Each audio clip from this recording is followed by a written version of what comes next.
Good morning student. Solution के अंदर last भाग अपने पढ़ा था 36 नंबर। आज बात करेंगे अपने 37 नंबर भाग के। 36 नंबर भाग में मैंने आपसे क्वेश्चन नहीं पूछा था, और जैसा कि आपको पता है सोमवार को आपका रिजल्ट चढ़ा दिया गया है। इस बार जो मंडे को रिजल्ट आएगा उस बार आपकी जो रैंक है अब की बार 1 से लेके 5 तक की रैंक निकाली जाएगी, यानी कि first rank, second, third, fourth और 5th रैंक तक निकाला जाएगा। इसीलिए बच्चे और ध्यान से पढ़ें, ढंग से एग्ज़ाम दें। आज वाले वीडियो में अपने आगे बढ़ते हैं। लास्ट वाले टॉपिक में अपने पढ़ा था वांट हाफ गुणांक आई व सहगुणन की मात्रा अल्फा में संबंध।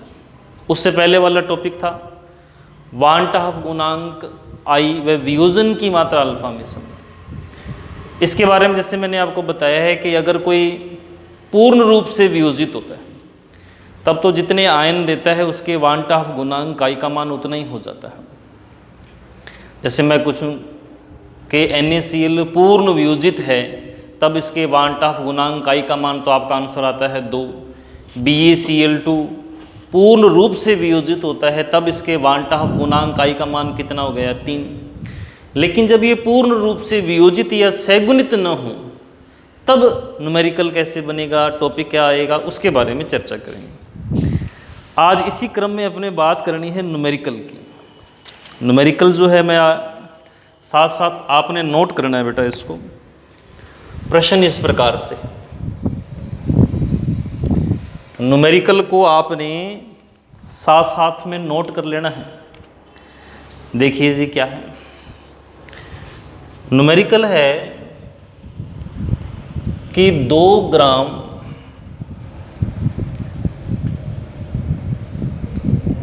बेंजोइक अम्ल, 2 ग्राम बेंजोइक अम्ल को 25 ग्राम बेंजीन में घोलने पर, 25 ग्राम बेंजीन में घोलने पर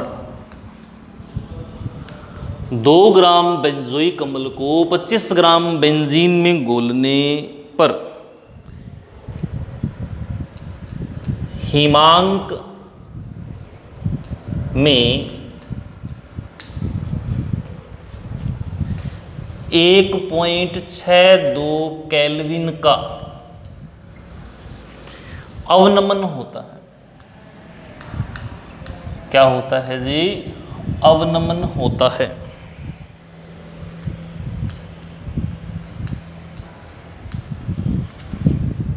यदि बेंजीन के लिए, बेंजीन के लिए मोलर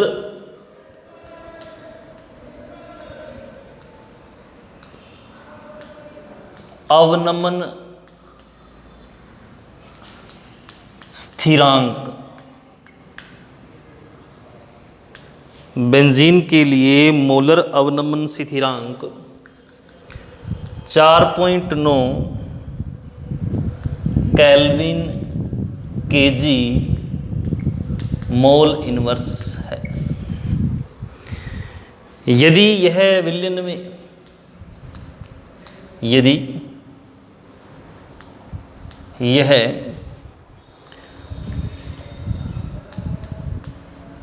विलयन में द्विलक बनाता है, क्या करता है? द्विलक बनाता है, तब अम्ल का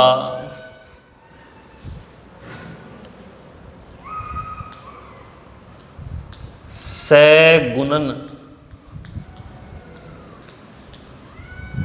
कितने प्रतिशत होगा, कितने प्रतिशत होगा। अच्छा न्यूमेरिकल है, इम्पोर्टेंट है। न्यूमेरिकल आपके सामने आ गया है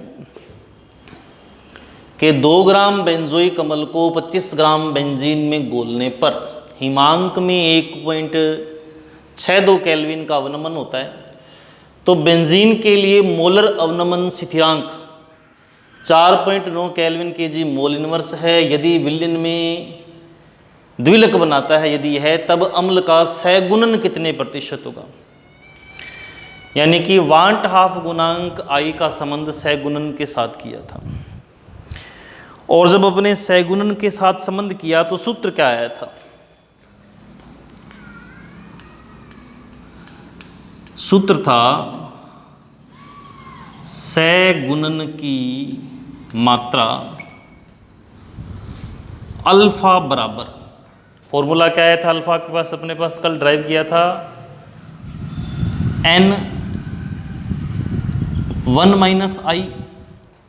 क्या था फॉर्मूला, N1 माइनस आई अपॉन में N माइनस 1, ये फॉर्मूला है। आई आपके पास क्या है, वांट हाफ गुणांक। एन क्या होता है कि वियोजन कितने में हुआ, जैसे NaCl टूटेगा 2 में, BaCl2 टूटेगा 3 में, AlCl3 4, वियोजन टूट गया। अब चूंकि यहाँ पे सहगुणन होता है, कितने अणुओं का सहगुणन हो रहा है, 2 का, द्विलक कह रहे हैं ना अपने को। तो सहगुणन कितने अणुओं का हुआ है, N तो बराबर 2 हो गया जी, ये तो हो गया क्लियर यहाँ से। अब रह गया अपने पास आई निकालना है। तो वांट हाफ गुणांक कैसे निकालोगे आई। अब आपको ये दे रखा है बेटा जी बेंजोइक अम्ल।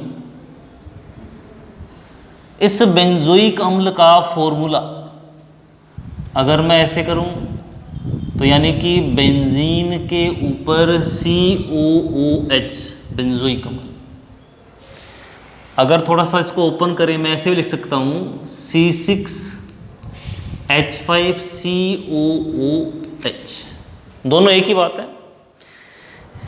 इस बेंजोइक अम्ल का अपने को सैद्धांतिक अनुभार दे रखा है बेटा, और कितना दे रखा है, 122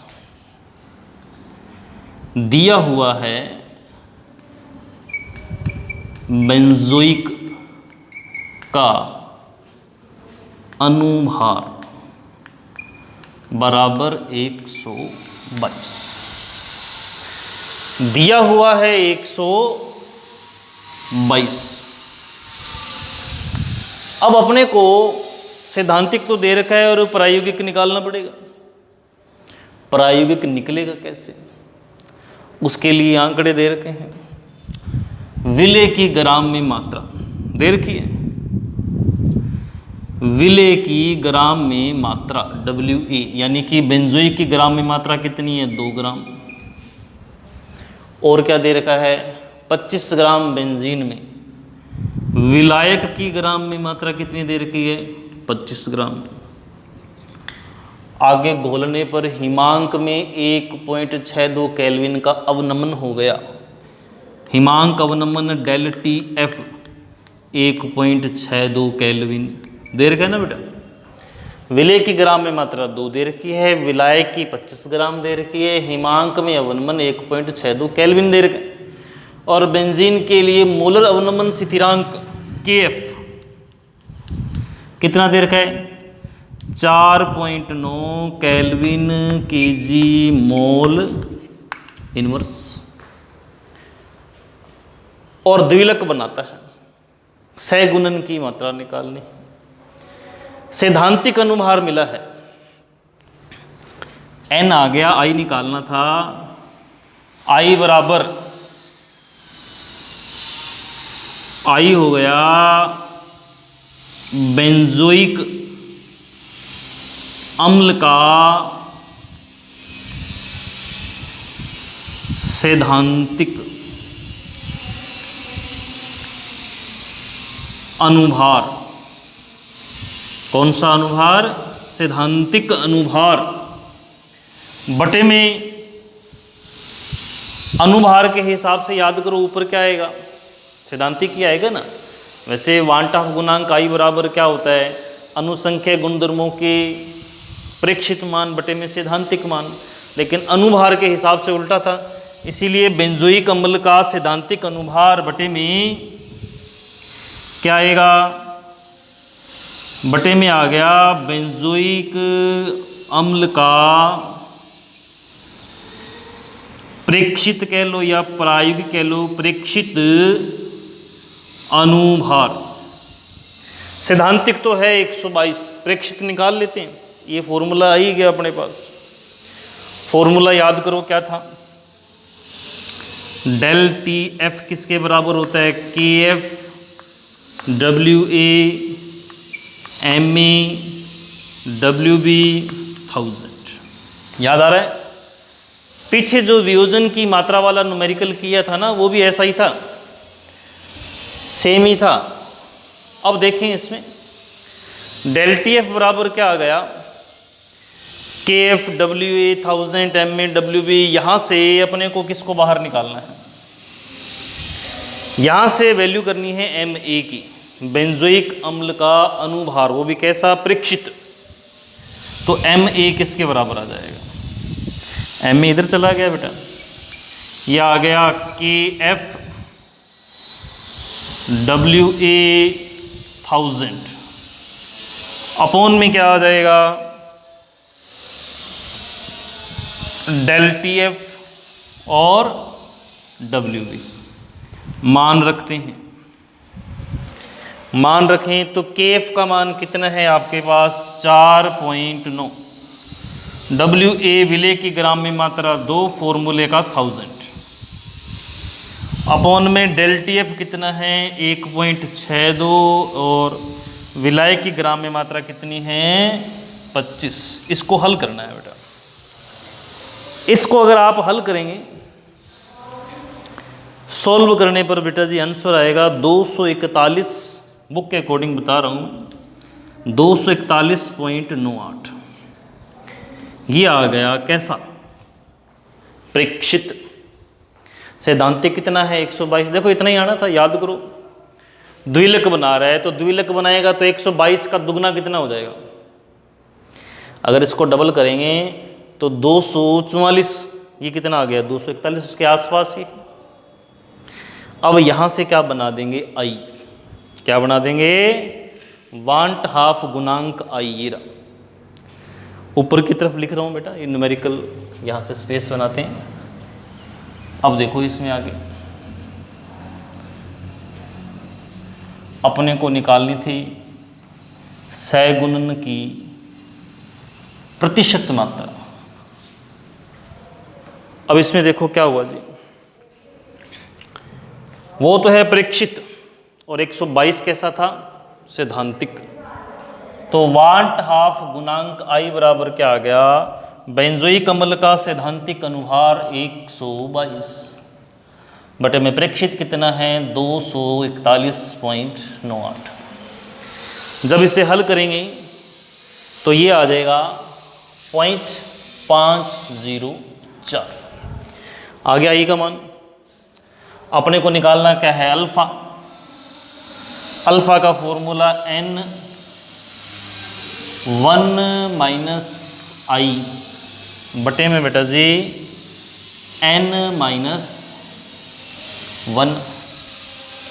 n आपके पास 2 आ गया,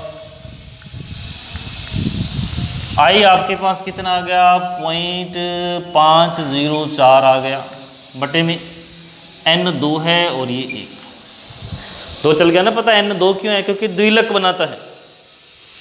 अब इसको हल करेंगे आप, देखो ये तो 1 हो गया, 1 में से ये माइनस हो जाएगा, इसका गुणा हो जाएगा इसके साथ, ठीक है जी। ये आ जाएगा 0.992 0.992। और अगर आप इसे प्रतिशत में बदलेंगे तो कितना परसेंट बन जाएगा? परसेंट बन जाएगा 99.2%। क्या बन गया? 99.2%। आज के वीडियो का यही प्रश्न है।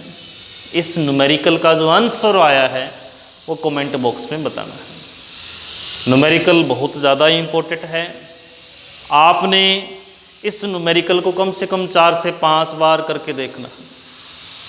और अगला टॉपिक जो है अपने अगले वीडियो में बात करेंगे। ठीक है जी, धन्यवाद।